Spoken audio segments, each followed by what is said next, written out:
We got the method actor speaks. We got them both going now. Got them both going. Okay, Right. this is part of it. Now we got big blue eyes. I never realized you had blue eyes. Never heard that. Introduce yourself, Rick. Hey, I'm Rico Simonini. I'm glad to be here with Doctor too. That's right, Dr. Simonini. And I'm a patient of that's And now show you- we've known each other for years. He's actually an actor, and we do a series called Mama Luca. We did. And they're trying to do it. The Elvis one is terrific. Roast beef dressed as Elvis. You ever see Johnny Roast No, beef but dressed the as guy Elvis? playing Elvis is the real Elvis. He's even good. He's He good. called me the other day. He's going to come out here. He's really good at. So that's how we know each other. But I met him years ago because he was doing a scene for the Method Fest. That's Remember? right. And he does a lot of readings at the studio. But I know, How's that's what I TJ know. doing? How's he? TJ, he's carrying oxygen around, but he's doing okay. He still wants to We were direct. thinking, you should just go do an audition, wear a dress. Wear a dress, yeah. Well, he should be a fucking member. Marty Landau made me. He came to see me in a play, and it was the Sinatra play actually. And he says to me, "You should read for the studio." And I said, "Well, I'll never have time." Okay, you just did. You're an observer. No, so he made me an observer by seeing me in a play. Okay, so you're still an observer? Yeah, I haven't. Yeah, I still Why don't you observe. come by? Come and observe, right? I should. No, but then you can do a fucking. Then do a scene, yeah. But he was telling me now with Lou is doing Tuesday the director's unit at the studio, Okay. and then on Wednesday Lou does a really good workshop with the, and he critiques it good, and he's the only one that critiques. Lou And then Antonio we're talking yeah. about. And then on Friday you got everybody else.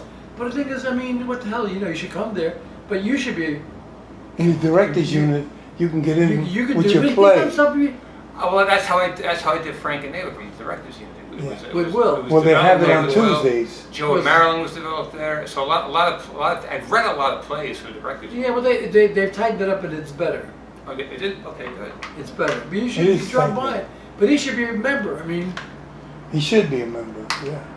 I thought he was. I thought at least a finalist. Yeah, because he did a lot of scenes over at the Roommate Court. That's right. That's right. With the leading character. It's just, Being a doctor, what made you want to be an actor? What was first? Let's find out that. I thought about your father. Yeah. His father. Well, I mean, so everyone.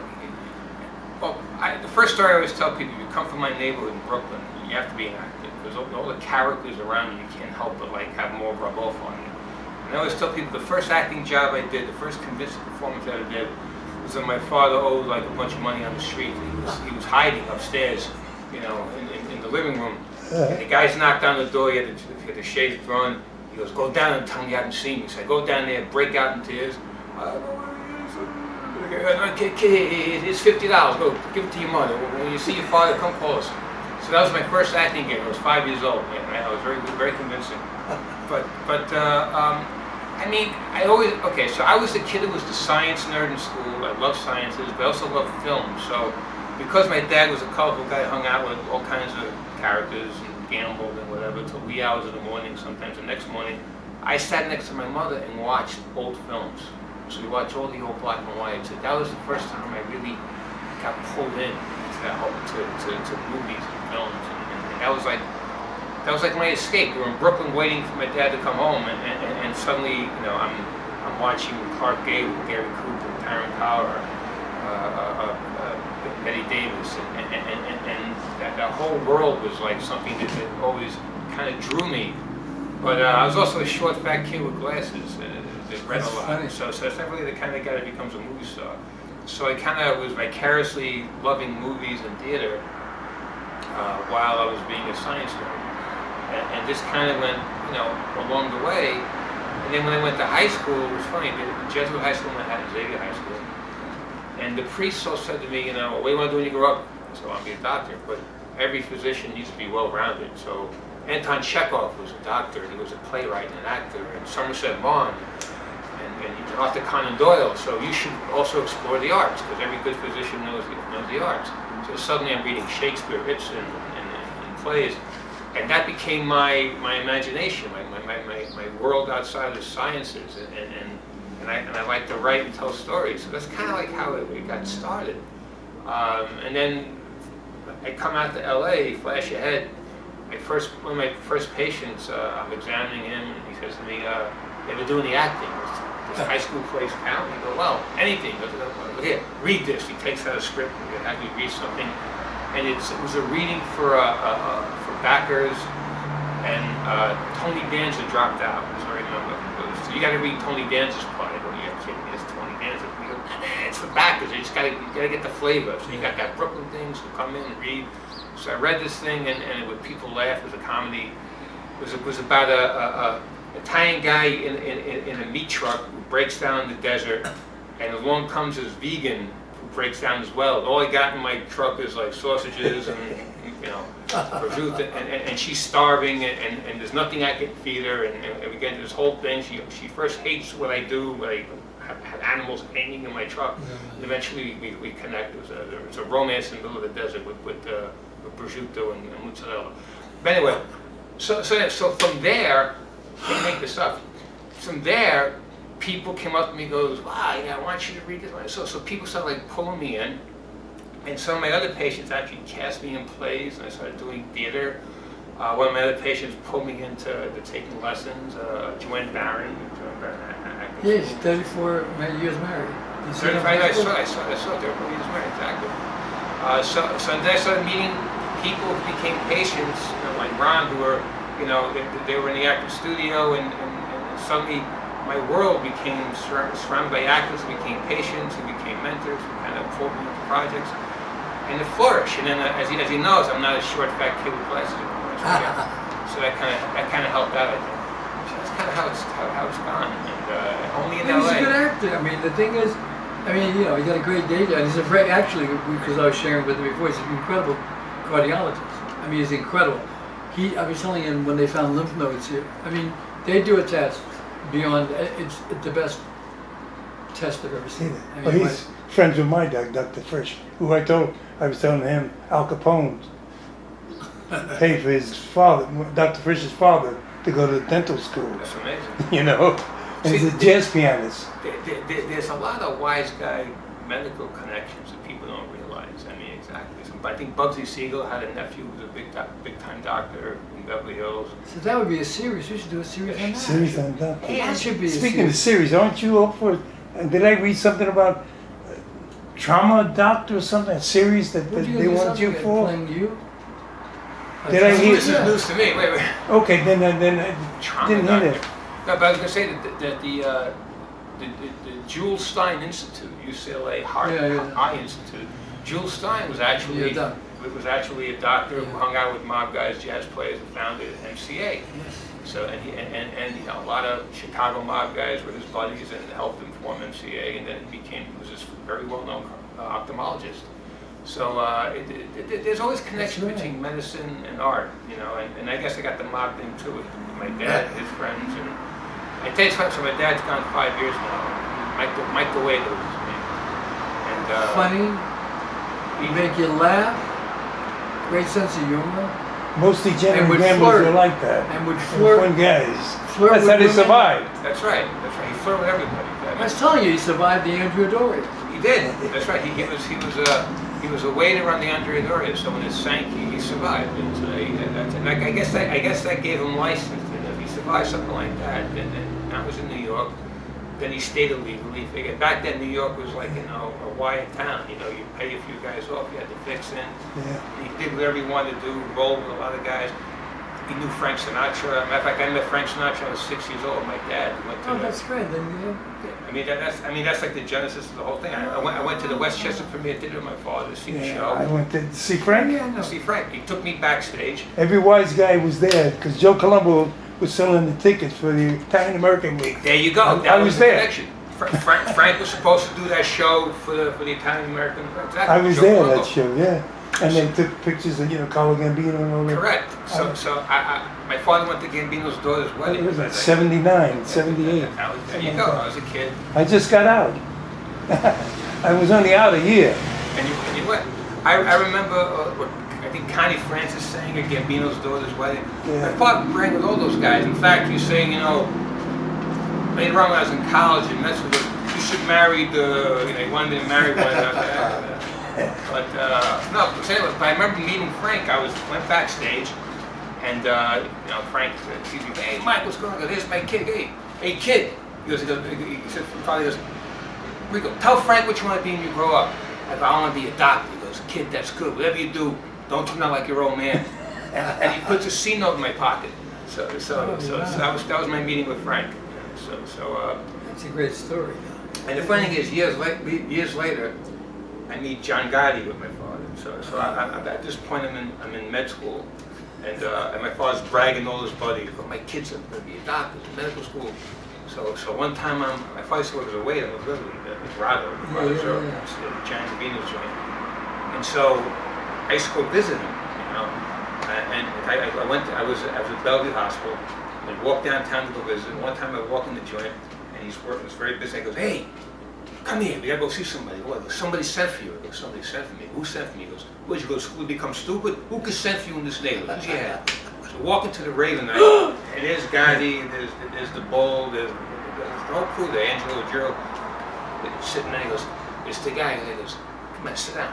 Let me ask you something. He goes, you're a doctor, right? Yeah. He goes, how the fuck you become a doctor with a father like that? So he puts my father on the spot, right? So I knew I had to defend my dad. So my father was a degenerate gambler, and Johnny Gotti loved my dad. He used to bail my father out every year on his back. One time he told every bookie on my sheet, anybody dumb enough to give Mike the way to credit don't deserve to get paid. So he says to me, I said, Johnny, I go, Johnny, Mr. Guy, call me Johnny. Johnny, you know my father's a very clever guy. Because I know you helped him when he got a little bit too clever. Let me tell you, kid, if you got this much of your father's cleverness in the books, you're gonna be the best fucking doctor in the streets. He goes, he puts $100 in my pocket. so there you go. That's a great story. That's a good Both story. Frank and Johnny Gotti gave me a C note. You still have them, or you? Nah, I probably spent it on some girl. Some girl. Yeah. Actually, just before I got out, John Gotti was there in Green Haven. This was before he was boss. This was 77. Wow. You know, he was there when I was in Green Haven back then. So, was it the Blue Eyes? What made you want to make the movie about it? Was that the flyer? Yeah. Show it. Make sure you see it on there and here. Hey, get it close. Close to here. There you go. Now, hold it up. Here we You go. gotta give me the poster for my cousin. It's on Amazon, right? It's on Amazon Prime. So the idea was, I mean, a lot of people ask, well, why should you think about Frank? It was a play developed at the Actor Studio. Will Manus wrote a play called Frank and Ava. Yeah, it was really good. It was a two-hander. You did it in the restaurant, and then you did it, Right. We did it in the back of that club, the three clubs over here in Hollywood. And it was a hit. And I thought, here's a story, because it's a story about Frank when he was down and out. It's a story about impossible romance, and a story about a comeback. That's when he made his comeback. Yeah. 1950, Frank was done. Yeah. The studios don't want nothing to do with him. He lost his voice. Record labels want nothing to do with him. And he falls in love with Ava Gardner, who was 15 years younger than him. She was an up-and-coming starlet. She had already been with, Artie Shaw, Mickey Rooney, Mitchum. I mean, she and he wants her, and he throws everything away to try to get her. And he's trying to get his career back by trying to get the partner from here to eternity. So the movie's about these two goals he was going for: the role in the movie and this girl. And I thought, what a great story to tell. Yeah. So that kind of became the motivation to do the film. So and the funny thing is, a lot of people say, "Oh, are you obsessed with Frank Sinatra?" I said, "No, it's a comeback story. Who doesn't have a comeback story?" And it's about a famous guy, an iconic figure, at a very vulnerable point in his life that not too many people knew about, and that's what Will wrote in the play. So I thought this is a great story to tell. And that's kind of how it started. And then eventually, I started reading different books, different articles, because I developed the stage play into the screenplay. So to do that, I had to know all these stories about Frank Sinatra, and kind of go through magazine articles, news articles, bios, and kind of parse out what was real, what wasn't real, and then find, the dialogue and the rhythms of that time. So if you watch the film, most of the scenes we see guys bantering around. That's like my dialogue, just kind of using the people I cast. It was ad-libbing? Well, no, it was a script. It was a script. But when I wrote it, I kind of wrote it with the banter of the time in mind, and with the characters that I cast in mind. I kind of try to wrote to people's rhythms. I mean, some scenes kind of like wrote themselves because like every Monday in West Hollywood, all the Italian actors get together and go to Boomba lunch. All these guys sit around, you know, Johnny Roast Beef, you know, Tommy Castronovo, Carmine Caridi, the Willis, Bobby Costanza, and they all sit around, have lunch, and they break balls for an hour and a half. So I wrote a scene where these mob guys are sitting around the table breaking balls, and then Frank walks in, and then it comes on, hey Frank, what's the story about this movie? What's with this? What's the girl Ava? You're married, and they, you know, like it would happen in real life. You know, hey, you gotta come on, you gotta do the right thing, Frank. So the dialogue was, you know, came from, you know, the facts of his life, but the banter was those guys. And if you watch the scene, it's actually it's a very funny scene because a bunch of Italian guys breaking Frank's balls, talked about everything from the Brooklyn Dodgers to gambling to women to this and that, and Frank. How did you cast it? It was. Did you cast it or? Well, I had Megan Foley and Chuck Morrow were my casting directors. They helped find Ava, the girl that played Ava. You did a play with her. Right. She did Marilyn. No. That's right. Because he did John Marilyn. That's right. Which is also a very good play. Actually, it was very good, but they were very good. There was actually, that was really good. I mean, she was Marilyn. She was Marilyn. And he was Joe DiMaggio. It was really, I saw both plays, so I was just sharing. And that was also written by Will Ness. So Megan and Chuck found Emily and found some other actors, but a lot of them were people that I knew, and I said this guy would be great for this role, great for that role. And some characters, some guys came up to me in the gym when I was working out and saying, I heard you're doing this movie. I go, yeah, where's my part? I go, well, I can't afford you. Who's sending my money? I want to be in your movie. So a lot of guys came up to me and wanted to be in the movie. So they did great jobs. And if you look at the whole, there's about 100 actors in the film, everyone from Harry Dean Stanton to Richard Portnow. Well, Richard Portnow did a great job. Yeah. He did Walter Winchell. He's a very good actor, but he played Walter Winchell like Walter Winchell. He was Walter Winchell. He became Walter Winchell. I mean, he was very good. The casting was very, very good. Very good. And Eric Roberts played Harry Cohn. They had he was terrific. They had Columbia Pictures. A lot of great. And then Joanne Barron played Hedda Hopper, and she was perfect as Hedda Hopper. I mean, so there were a lot. Like I said, there were a lot of roles that when I cast the actors, I tried to find something that went with their essence, the rhythm of who they are, and that kind of came up on screen. And we were fortunate. We got to shoot at Frank Sinatra's house in Palm Springs. We got to shoot in Rome. We spent 2 days shooting in Rome. Really? On the Spanish Steps, fountains, and the Piazza Colonna. So there was some really, some great things. So you had some together. money behind you. We had some money and a lot of luck. A lot of luck. I mean, more luck than money. Exactly. Well, yeah, that's what it is. I mean, but the thing is, we did an ultra low budget film, but he casted very good, and it was, it's a good Sinatra story. In Rome, did you use the Italian actors or American actors? Use my girl. Did you get my girl in there? Alessandra?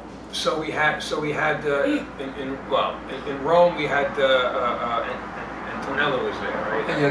Okay. So we decided to go to Rome. This one actress I knew a crew in Rome, and they were a crew that were waiting around to work on Spectre, the Bond movie. I guess Spectre pushed back a month, and these guys are hanging out waiting. So I got these guys cheap for sitting around. I paid them like American dollars. I made a deal over like a plate of linguine. We sit in the restaurant in the trattoria, and I'm negotiating with these guys. And I have the director. He speaks fluent Italian. Probably not. So I got the director there from South Africa. I got Emily there. She's going to play Ava. And I'm screaming over this table at this guy in Italian. It's like this, and he looks and goes, "What are you doing? It looks like you're going to go reach over the table and strangle him." No, I'm negotiating. And so we made some pretty good deals with these guys. We had cameras from Cinecittà. We had a whole crew, a makeup crew there, and I used a few local Italian actors. Like Antonella was there. She found me two actors who were in Fellini films. They were like these character actors from Fellini films, and one plays a paparazzi, one plays a bartender. So we got to and we shot. I remember at one point we were walking in the Piazza Colonna, walking past this cafe, and we got the cameras, and we're trying to figure out where we're going to do our next shot. And this guy comes and goes, "Scusi, cosa fai?" Stiamo girando un film, we're doing a movie about Frank Sinatra. Oh, no. He points to, that was his table. I go, that was his table. And he came to this cafe every time he sat here, right there. I said, mind if we use that table? He goes, of course. He goes, but he goes, we can't really pay. Who wants to pay? He goes, use my restaurant. Make sure you have the name of the restaurant in the middle. And so basically we set up and did a scene right there in the middle of the piazza. And then I would say to him, you see those people sitting behind us?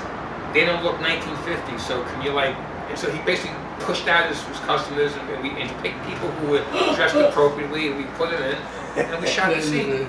And we shot this scene in the middle of the piazza. It was amazing. So a lot of things like that happen, like spontaneous, like it's like guerrilla filmmaking but it was in Rome. But if you sausage film. Sausage film, there you go. But so we have a lot of great. We even got there's a scene where Frank and Ava come back from Europe in the DC-3.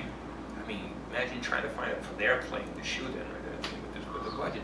And I remember going out to Camarillo, and there was a Constellation, 1950 TWA Constellation out there. And the guy says, oh, Scorsese offered us $50,000 to shoot in that thing. I go, $50,000, that's my whole budget. And this retired pilot goes, you go out the Riverside, they got old planes out there. So I found a DC-3 sitting in an airport in Riverside. And the guy's like, what do you got? I got a couple $100 bucks. It was fine. Just buy us food. Here we go. And we shot the DC-3. And we had this beautiful plane. And the guy says, too bad you have a couple $100 bucks. We could fuel it up and go fly. They go, no, that's all right. It's okay. It's okay on the ground. But so we got lucky. You know, we got, I went to little things. Like you go to Bob's Big Boy on Sunday morning. Everybody brings their old cars, their 50s cars, right? So I found the 20 guys with cars. I paid them $100 a piece. Boom, 1950s, cars everywhere. So you gotta be clever, like sharp on the go. It was kind of like if my father was making a movie, that's how he would have done it. He would have found the angles and found ways to maneuver. That's kind of what I was doing. I was maneuvering to make a movie. And then we got to get you to read these books. Sure. What do you think? No, these are very good books, but it's Cleveland. Cleveland It takes place in Cleveland. Okay. This is all about Italians. It's a guy called Growing up Italian. Michael Vick, the guy over here, who's upside down in the picture. He was away for like 30 years on and off. Okay. And what I'm trying to do is I'm trying to help them get somebody to represent, but represent the films that we can do into a series. Oh. This is and it's about a lot about women, and it's not about gangsters really. Yeah. No, You know, no. it's about The growing up women behind, Italian. yeah. It's like the Goldberg version, but the Italian version. Okay. Well, I mean, I can tell you, it's like like my father was a character, but you can imagine what my mother must have been like to put up with it. You know this whole around? My mom's still around, yeah. I mean, she's not, she's a little worse for wear because of, having been with him all those years. But, I mean, one story I remember with my mom, I mean, this is, and I think a lot of Italian women married the guys like my father could relate to this. My mother was very attractive to me. She looked like Sophia Loren. In fact, they were from the same village in Naples. My mom's Sophia Loren. Sophia Loren became an actress, movie star. My mother married my dad, so that's life choices. But what happened was, she was always very attractive. I remember as a kid, if my father owed a guy money, my mother would take us into the club where these guys hung out. And one time we went to go meet this guy. A guy named was Butch. He was a skipper. And so we walk in the place, and she says to the guy, "Listen, I'm looking for Butch." The guy goes, checks my mother out. My mom's got the pencil skirt on, the hose, the blouse, the hair kind of. And he goes, "Yeah. Hey, Butch." So the guy comes out and goes, "No, he's thinking, hey, who's this woman coming to see me?" He sees my mother's beautiful woman. He goes, "Hey, give the kid a Coca-Cola." So puts me aside, got a bottle of Coca-Cola. My mom's sitting there, so Butch is all thinking, "Hey, what can I do for you?" He's gonna, He says, "Before you get your hopes up, I'm Mike the waiter's wife." And his sister's like, he goes, "Don't tell me you can't pay." He goes, "Look, I gotta feed him. I got 2 more at home." I go, "I know." He goes, "But I got." He goes to his pocket, puts like a few $100 in, buy the kid a new pair of shoes, tell him he's got another week. So my mom, like, would do that. She had balls of steel. My mom would walk into places and do things like that. My dad. They were loyal, the women, your mother and them. They were loyal. Once they married, you married this and good or bad. Yeah, I mean, we had friends who went away and their wives, every week they went up. They not like today. Forget about it. I remember Arthur Avenue. Go to that. And you hear that? You hear that bird? Mm-hmm. You're gonna have to stop for a little while because she's waiting for me to feed her. I'm There's serious. a bird out there? There's a raven there. She comes every day. And you feed the raven. Yeah. So I'm gonna. And then we'll get right back.